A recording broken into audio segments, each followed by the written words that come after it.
This is just the beginning.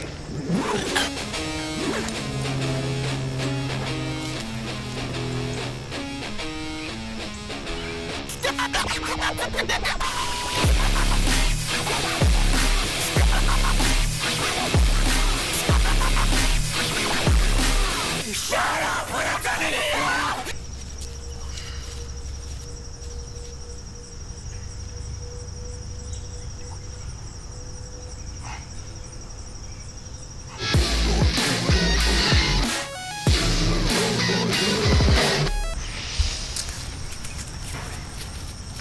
How will you fight without a weapon? I know now I don't need the Keyblade. I've got a better weapon. My heart.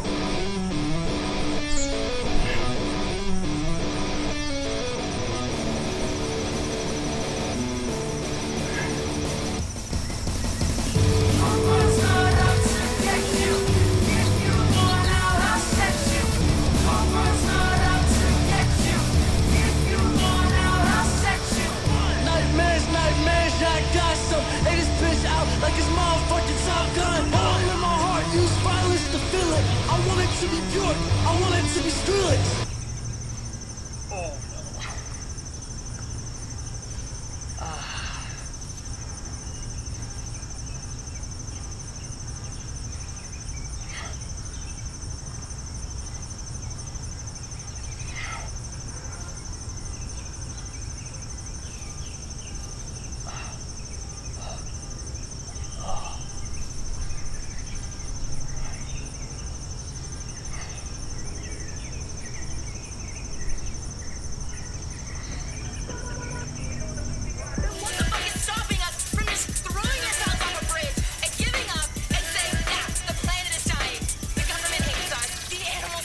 There are two ways that people change.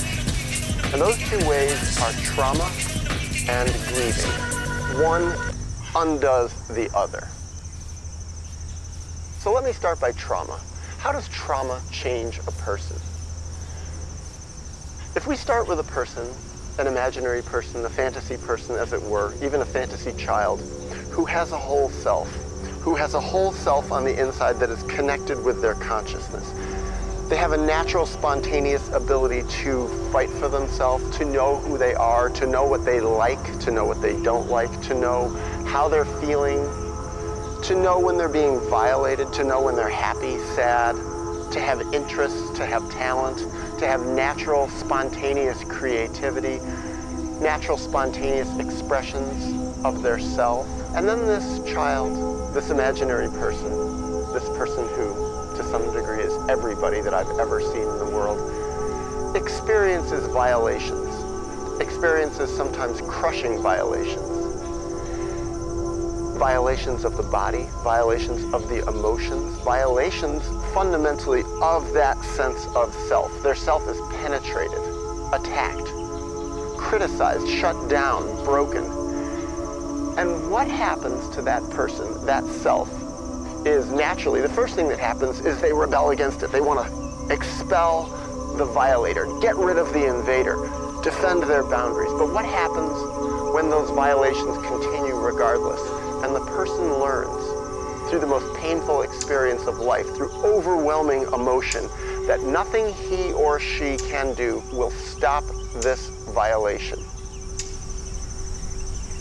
I needed to build up my strength in ways that they wouldn't undo, bringing back the parts of me that were lost and reintegrating them by whatever means necessary.